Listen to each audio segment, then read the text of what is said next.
Outlaw Law is brought to you by Whitaker and Hamer, attorneys and counselors at law.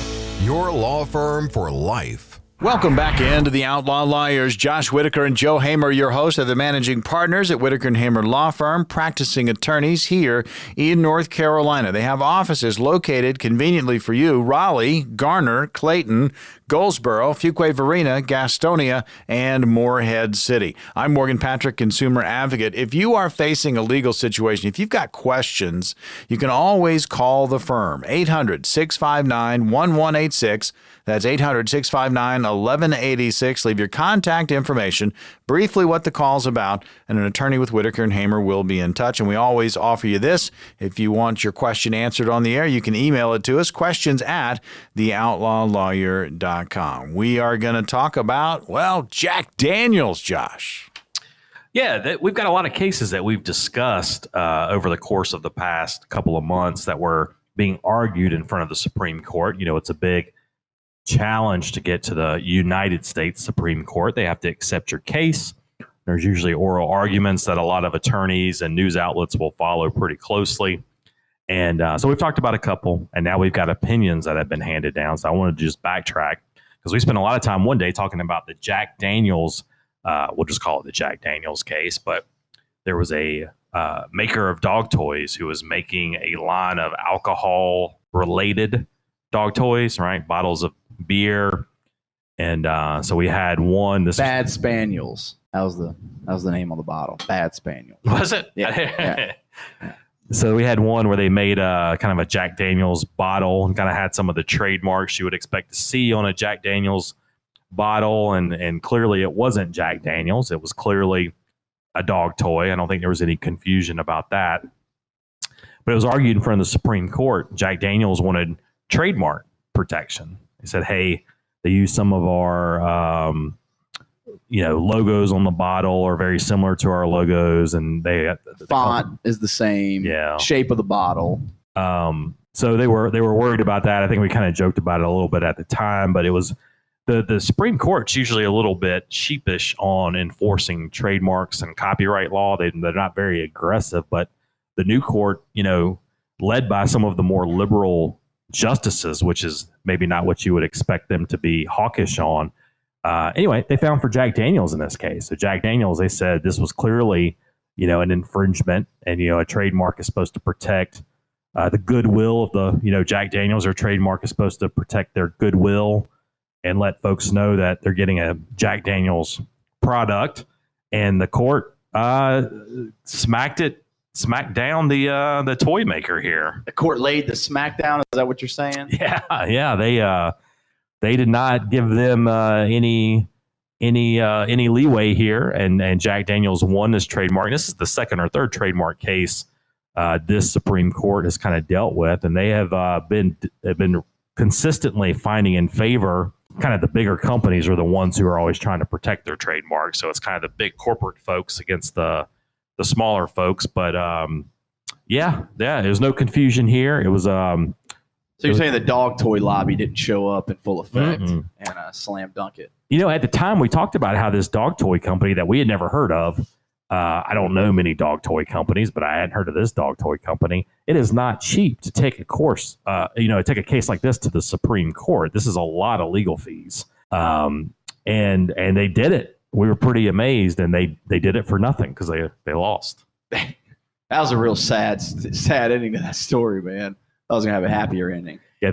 You look at this, I'm looking at this article, and it's talking about it's expected that you'd have a lot of big brands stepping up on behalf of Jack Daniels. Obviously, they all want to protect their own trademarks, and they want to make sure that there's not going to be dog toys that infringe upon their brand and goodwill. But in this article, it says the Biden administration was one of the major supporters that spoke out in support of Jack Daniels. So that was interesting.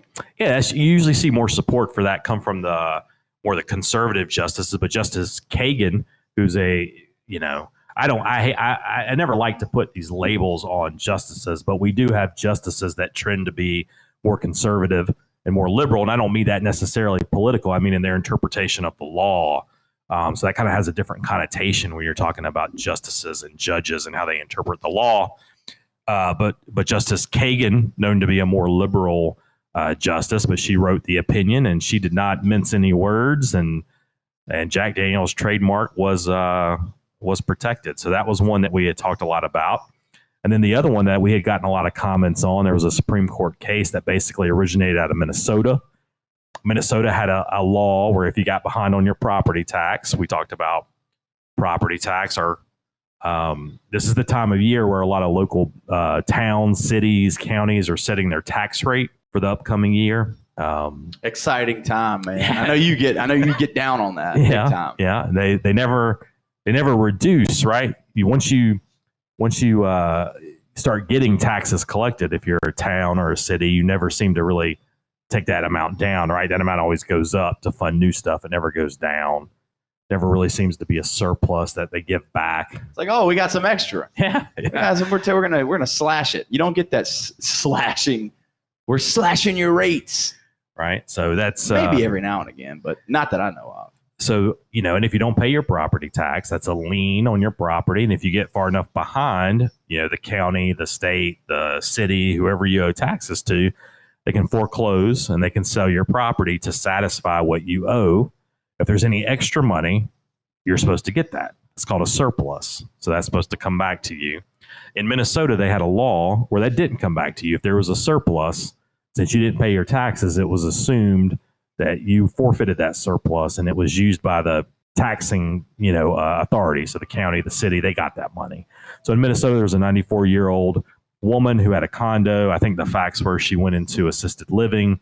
She couldn't keep up with the taxes. They sold the condo at auction. There's $25,000 in surplus funds that in most other states would go back to the owner. And in our situation, they confiscated those funds. And so she took them all the way to the Supreme Court of the United States and said, hey, this is an unconstitutional taking. You violated my constitutional rights. And the Supreme Court, we thought this was a no-brainer when we talked about it. So they must have too. The Supreme Court said, no, that's not. You can't take that $25,000. That is her $25,000. I like that, man. We got the sad ending about the small dog toy company taking the loss, but we get the 94-year-old lady coming in and dunking it all over the government.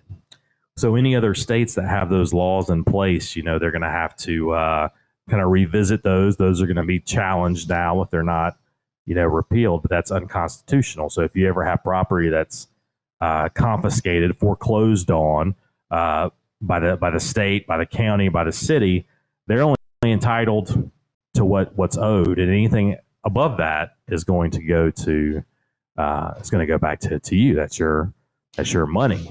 I'm going to make a bold statement, man, and you may disagree with it, but I think you should just pay your property taxes. That's what I'm going to go with. I think that's an easier route, and I'm going to make that recommendation to anybody who owes them. Just go ahead and pay. There's not a lot of good things that happen when you don't pay your property taxes. I'm searching for benefits, and I'm coming up empty. I know it's tough there at the end of the year, especially if you're, we have a lot of seniors and folks on limited budgets, and those property taxes, they never go down. Yeah, it's not fun. I didn't say it was a good time. I'm just saying it's probably a less good time if you get foreclosed on by the county or, So that's my advice, man. Free advice for you. Pay your property taxes. The Outlaw Lawyers, Josh Whitaker and Joe Hamer, Whitaker and Hamer Law Firm, where you can find them. Again, pricing attorneys here in North Carolina.